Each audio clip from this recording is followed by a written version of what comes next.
இது வரைக்கும் நீங்க ஒர்க் பண்ண மூவில இந்த ஹீரோ வந்து டூபே வேணாம்னு சொல்லியிருக்காரு. டூப் ஏன் போடுறீங்க? நானே நடிக்கிறேன். இதுக்கெல்லாம் எதுக்கு டூப் அப்படின்னு யாராவது ஒரு கட்ஸா சொல்லியிருக்காங்களா? சார் இதுக்கு முன்னாடி என்னன்னா நிறைய கேள்வி அதான் கேட்டிருக்காங்க. டூப்புன்றது நம்ம ஒரு உயிரை காக்கிறதுக்கான விஷயம் தான் டூப்பை தவிர அவரால் செய்ய முடியலன்ட்டு இல்லை. ஹீரோ செஞ்சதை அடிபட்டுச்சுன்னா அந்த படமே நின்றோம். எவ்வளோ பொருளாதார பாதிப்பு ப்ரொடியூசர்ஸ்க்கு, டைரக்டருக்கு ஒரு வளர்ச்சி, அவருடைய கனவு எல்லாம் எப்படி நின்றோம். எவ்வளோ ஆர்டிஸ்ட் டேட் வாங்கி வச்சிருப்பாங்க. அவங்க மற்ற படத்துக்கெல்லாம் டேட்டு போயிடுவோம். அவங்க மற்ற படத்துக்கு திடீர்னு நான் வரேன்னு சொல்ல முடியாது. இந்த நம்பி டேட்டை கொடுத்துருப்பாங்க.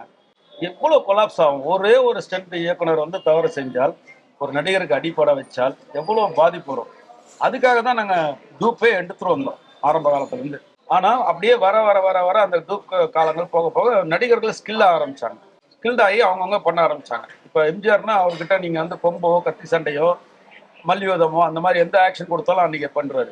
சிவாஜி சாருக்கும் அதே மாதிரி குதிரை ஓட்டுறதுலாம் இப்போ நல்லா இருப்பாரு. இந்த சோடு ஃபைட்லாம் அதுக்கப்புறம் வந்து ஜெமினி கணேசன் சார்லாம் கொஞ்சம் ஆக்ஷன்ல அவங்களுக்கு தூக்கி அடிக்கிறது விழுறது எல்லாம் கொஞ்சம் டூப் போட தான் ஆரம்பிச்சாங்க. ஏன்னா அந்த விஷயம் வேற இது வேற. அப்படி இருக்க காலகட்டங்களில் சேஃப்டின்றது கம்மி. அது இல்லாமல் விஎஃப்எக்ஸ் கம்மியாங்க. விஎஃப்எக்ஸ் தான் இன்னைக்கு நம்ம எல்லாரையும் அது அடுத்தது வந்துடுறேன். அப்போ அதெல்லாம் இல்லாத போது டூப் வச்சு நம்ம நடிகர்களுக்காக சேஃப்டிக்காக தான் நாங்கள் பண்ணோம். அவரும் மனிதர் தான், இவரும் மனிதர் தான். பட் நாங்கள் கற்றுக்கிட்டு வரோம். இப்போ ராணுவ மேஜர் வந்து 100 சோல்ஜர் இருந்தாங்கன்னா போர் படைக்கு போகிறது முன்னாடி ஓடுறது அந்த வீரர் தான் இருப்பான். வீர மேல இருந்து ஆர்டர் கொடுக்குற அவரும் ராணுவ வீரர் தான். வீரர் வந்து மேஜரா இருக்காரு. அவரு கொடுப்பாரு, இவங்க போய் போரிடுவாங்க. ஸோ உயிர் போறது தெரிஞ்சுதான் நம்ம போவாங்க. அது மாதிரி தான் ஸ்டண்ட் நடிகர்கள் தெரியும், அடிபடும் தெரியும். ஆனா அதான் பண்ணுவாங்க. ஆனா சேஃப்டியா நாங்க பண்ண வைப்போம். அப்ப பட் இருந்தாலும் அந்த சேஃப்டி விஷயம் ஹாலிவுட் தரத்துக்கு நம்ம கிட்ட இல்லாம இருந்துச்சு. விஎஃப்எக்ஸ் நமக்கு ரொம்ப கம்மியா இருந்துச்சு. அப்ப இப்போ எங்களுக்கு நடிகர்கள்லாம் ஏன் வந்து டூப் இல்லாமல் நான் பண்ணுறோம் நாங்கள் விட்றோம்னா அவங்க மேக்ஸிமம் அப்போ தான் கேட்குறாங்க. அஜித் சார் ஆகட்டும், விஜய் சார் ஆகட்டும், சூர்யா சார் ஆகட்டும், விஷால்லேருந்து எல்லா ஆக்ஷன் ஹீரோக்களும், பிரசாந்த் சார்லாம் நான் அப்போ பண்ணும்போது பிரசாந்த்லாம் அப்படி பண்ணுவார், ஒர்க் பண்ணுவார். ஒரு டூப் எல்லாம் போடுவார். பிரசாந்த் சார் டூப்பே கிடையாது. சும்மா நிற்க வச்சு இந்த கால் ஷாட்லாம் நான் அப்போ ஒர்க் பண்ணும் போதே சொல்கிறேன். ஸோ அவங்க ஸ்கில்டு அவங்களாம் அப்பயே.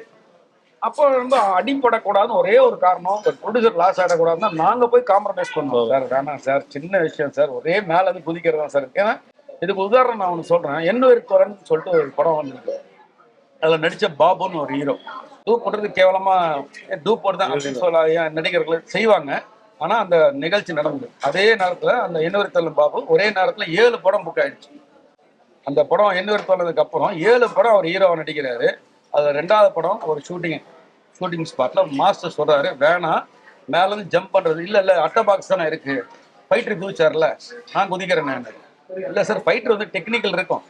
எங்க இந்த அட்டை பாக்ஸ் வரும்போது எப்போ கட் பண்ணணும்னு தெரியும். நீங்க அப்படியே ஃபிளாட்டா பாடி வச்சா ரொம்ப வெயிட் வாங்கும். ஸோ அந்த டெக்னிக்கல் கொஞ்சம் தெரிஞ்சுக்கணும் சார், தெரிஞ்சுக்கிட்டா பண்ணலாம். இல்லை நான் பண்றேன், டூப்பெல்லாம் நான் பண்றேனே, ஏன் பண்ணக்கூடாது அப்படின்னு கேட்டு அந்த ஷாட்ல குதிச்சவர் கடைசி வரைக்கும் எந்த படமும் இல்லாம சென்ட்ரல் ரயில்வே ஸ்டேஷன்லாம் கேள்விப்பட்டிருப்பீங்க. அது அந்த அவரோட டாக்குமெண்ட்ரி படிச்சா அவங்களுக்கு தெரியும். என்னுயிர் தோழன் பாபு கடைசியில ஹேண்டிகிராஃப்டாவே இருந்து இறந்தார். 7 படம் ஹீரோ. ஒரு படத்துக்கு அப்புறம் 7 படம் ஹீரோ. வாழ்க்கையே ஒரு நாள் ஒரு ஆக்ஷன்ல போயிடுச்சு. இப்ப யாரை குறை சொல்லுவீங்க? ஹீரோவை குறை சொல்றதா, ஸ்டென் மாஸ்டரை குறை சொல்றதா? ஹீரோ தைரியமா செய்யறன்றாரு, ஸ்டென் மாஸ்டர் வேணான்றாரு. ஆனா மக்களுக்கு என்ன சொல்றோம்? டூப் வச்சு எடுத்துட்டாங்கன்னு கிண்டல் பண்ணுவோம்னு சொல்லிட்டு நடிகர்கள் நான் செய்யறேன்றாங்க. ஆனா ஒரே படத்தோட லைஃப் போச்சா? எதுக்காக நாங்க சொல்றோம்? நீங்க அவங்க கிண்டல் பண்றாங்க, மக்கள் டூப் பண்றாங்கன்றதுக்கெல்லாம் நாங்க பண்ண மாட்டோம். எங்களுக்கு ஹீரோவோட உயிர் முக்கியம், ஹீரோவோடைய ஸ்கில்டு முக்கியம். எங்களுக்கு அவருக்கு ஒரு குடும்பம் இருக்கு. ஹீரோ நம்பி எவ்வளவு குடும்பங்கள் இருக்கு, அவரை நம்பி எவ்வளவு ரசிகர்கள் இருக்காங்க பாக்குறதுக்கு. அவங்கள போய் ஏதோ ஒரு அடி போட்டா எப்படி இருக்கும் எங்களுக்கு? அதனாலதான் நாங்க டூப் கெஞ்சுவோம். இன்னைக்கு இருக்கிற ஆர்டிஸ்ட் எல்லாம் இல்ல டூப் இல்லாம பண்றோம் சொல்லும் போது ஏன் அவங்க தைரியம் நாங்க வந்து டூப் ஓகேன்னு சொல்றோம்னா, இன்னைக்கு இருக்க டெக்னாலஜி நிறைய பெட்ஸ் வந்துருச்சு, ஏர் பெட் வந்துருச்சு. அட்டை பாக்ஸ்ல விழுறது ஏர் பெட்ல விழுவது வித்தியாசம் இருக்கு. அட்டை பாக்ஸ் அப்படியே அடி வாங்கும், ஏர் பெட்ல விழுந்தோன்னா உங்களுக்கு ஏர் கம்மியாக அப்படியே கீழே கொண்டு போயிடும். ஸோ எந்த ஒரு போனுக்கு எந்த அடியும் இல்லை.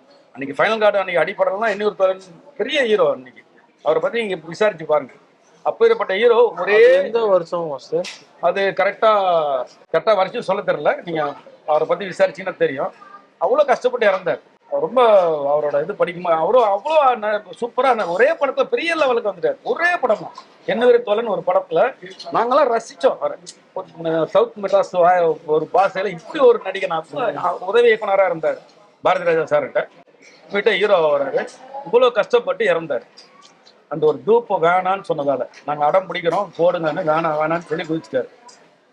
இது யார் மேல தப்பு நீங்க சொல்றேன். அதனால எவ்வளவு பாதிப்புன்னு பாத்துட்டீங்களா? அதுக்குதான் நாங்க டூப்பை கேட்கறோம். ஹீரோக்கள் இப்ப வேணான்றாங்க. என்ன டூப்புன்னு சொல்றாங்க, ஒரு மாதிரி விமர்சனங்கள் பேசுறாங்க. அவர் என்னங்க டூப் வச்சு பண்றாரு அப்படின்றாங்க. அதெல்லாம் அவங்க போக்கணுன்றதுக்காக நாங்க ரிஸ்க் எடுக்கிறோம் மாஸ்டர். ஃபைட்டர் பண்றாருல, அவரும் மனுஷன் தானே, நானும் மனுஷன், நான் எடுக்கிறேன்றாங்க. ஆனா இன்னைக்கு டெக்னாலஜி நாங்க அதிகமா வந்தாலும் நாங்க ஒத்துக்கிறோம். நாங்க இப்பயும் ஒத்துக்க மாட்டோம். அது எங்களுக்கு தெரியும். இன்னைக்கும் வேணாம். ஒரு 100 அடியில இருந்து ஒரு கார் மேல இருந்து குதிச்சுன்னா ஹீரோ குதி வச்சிருவோமா நாங்க? என்னதான் கீழே சேஃப்டி அடிச்சாலும் 100 அடியில இருந்து கார் கீழே விழுந்தா என்ன கிராஷ் ஆகும்னு எங்களுக்கு தெரியும். என்ன உள்ள நாங்க சேஃப்டி அடிச்சாலும் அடிபடும். அடிபட்டு ஹீரோ ஏதோ 2 மாசம் 3 மாசம் வீட்டுல படுத்துட்டு இருந்துச்சாருன்னா எவ்வளவு ப்ரொடக்ஷன் பிரச்சனை ஆகும். அதனால அந்த மாதிரி விஷயத்துல நாங்க விடவே மாட்டோம். டூப்பு தான் மேக்சிமம். இன்னைக்கு சூர்யா சாரை பாத்தீங்கன்னா இந்த படத்துல வந்து 99% டூப்பே இல்லாம பண்ணியிருக்காரு. ஏன்னா எங்களை நம்பி அதான் சொன்னார் இல்லையா, கண்ணை மூடி 10வது மாடியில குதினா கூட குதிச்சிருவேன்னு. அந்த அளவுக்கு நாங்க இன்னைக்கு செட்டப் வச்சிருக்கோம். நாங்க அந்த அளவுக்கு எக்யூப்மெண்ட் ரெடி பண்ணி ஒரு வாட்டி 4 வாட்டி ரோப் கட்டி எல்லா ஃபைட்டர்ஸை பார்த்து ஃபைட்டர்ஸ்ட்டு கேட்பேன், எங்கேயாவது அடிப்படுதா, லேண்டிங் ஆகும் போது கீழே கால் ஏதாவது பிளாக் ஆகுதா, ரோப்பு எங்கேயாவது மாட்டுதா, இங்க இருந்து ஸ்விங் பண்ணி வரும்போது ஏதாவது தள்ளுதா, பாடி தான் தள்ளுதா அப்படின்ற எல்லா விஷயத்தையும் கேட்டு எல்லாத்தையும் கொஞ்சம் ரெடி பண்ணிட்டு அதுக்கப்புறம் தான் அந்த ஷார்ட்டை கோரியோகிராஃப் பண்ணி அதை காட்டிட்டு அதை வீடியோ எடுத்து ஹீரோ கிட்ட காட்டி நான் பண்றேன்னு. ஸோ இன்னைக்கு அஜித் சாரா இருக்கும் அடம் பிடிக்கிறார், நான் தான் பண்ணுவேன், எனக்கு நான் அப்படின்ட்டு ஒரு அடம் பிடிச்சி தான் இன்னைக்கு இருக்க ஹீரோக்கள்லாம் நான் டூப் வேணாமா நான் பண்றோம் அப்படின்ற மாதிரி பண்றாங்க. ஆனா அவங்களுக்கு அவ்வளவு சேஃப்டி நாங்க கொடுக்கறதெல்லாம் நாங்க ஒத்துக்கிறோம். அஜித் சார் எந்த படத்துக்கு அடம் பிடிக்கிறாரு? எல்லா படத்துக்கும் நான் எந்த படத்துக்கு நான் போனதுல இருந்து ஃபர்ஸ்ட் சொன்னார் என்கிட்ட துணிவில பார்த்துட்டு ஃபர்ஸ்ட் மீட்டிங்லேயே ஹலோ மாஸ்டர் சார் வணக்கம் சார் சுப்ரீம் தான் கேள்விப்பட்டிருக்கேன் உங்களை பத்தி வினோத் சொன்னாரு. சரி சார் சொல்லிட்டு சார் இந்த மாதிரி இந்த படம் பண்றது ரொம்ப பெருமையா இருக்கு சார். மாஸ்டர் முதல்ல என்னை வந்து சார் கூப்பிடாதீங்க சரிங்களா, ரொம்ப ஜாலியா இருங்க. நீங்க ஒரு முதல் கூட ஹீரோ எப்படி ஃபேஸ் பண்ணீங்களோ அது மாதிரி என்ன ஃபேஸ் பண்ணுங்க. சும்மா அஜித்ன்னு சொல்லிட்டு நீங்க பயந்து அந்த மாதிரி இருக்கக்கூடாது. அப்புறம் என்னை பத்தி நிறைய சொல்லுவாங்க, இன்ஜுரி ஆயிடுச்சுன்ட்டு. இன்ஜுரி இருக்குது, ஆனா ஆக்ஷன் பண்ணணும். இன்ஜுரி எந்த வீட்டில் தானே நான் இருக்கணும், ஏன் நடிக்க வரணும்? நான் நடிக்க வந்திருக்கேன்னா எனக்கு தெரியும். என்னோட ப்ரொடியூசர் கொடுக்குற பணத்துக்கு நான் என்னோட ரசிகர்களுக்கு நான் ஃபுல்ஃபில் பண்ணணும்னா நீங்க என்ன புது ஹீரோ மாதிரி வேலை வாங்கணும்.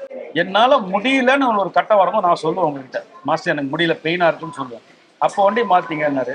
துணிவில ஒரு இடத்துல கூட டூப் போட்டாங்க அவ்வளவு கோவம் வரும். டூப் பத்து ஒரே ஒரு ஷூ ஷாட் வண்டி எடுத்திருப்பேன். நெருப்புல நடந்து வந்து நெருப்பெல்லாம் பிரிச்சு வந்து அந்த மாஸ்க் எடுக்கிற கை வண்டியை எடுத்திருப்பேன். அது வண்டி தான் அந்த படத்தை டூப். மற்ற எல்லாமே அவரே பண்ணாரு. பாம் பிளாஸ்டா இருக்கட்டும், ஓடுறதா இருக்கட்டும், கன் ஷூட்ஸா இருக்கட்டும், எல்லாமே பண்ணாரு. ஸோ அந்த மாதிரி இன்னைக்கு இருக்க ஹீரோக்கள் எல்லாமே தனக்கான ஒரு ரசிகர்களுக்கு ஃபுல்ஃபில் பண்ணணும்னா தான் வந்து ரிஸ்க் எடுக்கணும்னு ஃபிக்ஸ் ஆயிட்டாங்க. ரிஸ்கை சேஃப்டியா எடுக்கணும். ரிஸ்க் எடுக்கிறாங்க, அதுதான் என்ன நம்புறாங்க. நான் எடுக்கிற ரிஸ்கே நம்ம மாஸ்டர் வந்து சேஃப்டியா ஆக்கிடுவாரு அப்படின்னு நம்பும்போது நாங்க அவங்களுக்கு சேஃப்டியா எடுத்து கொடுக்குறோம். நான் ஃபேக்டாக பண்ணுறது. ஓகே.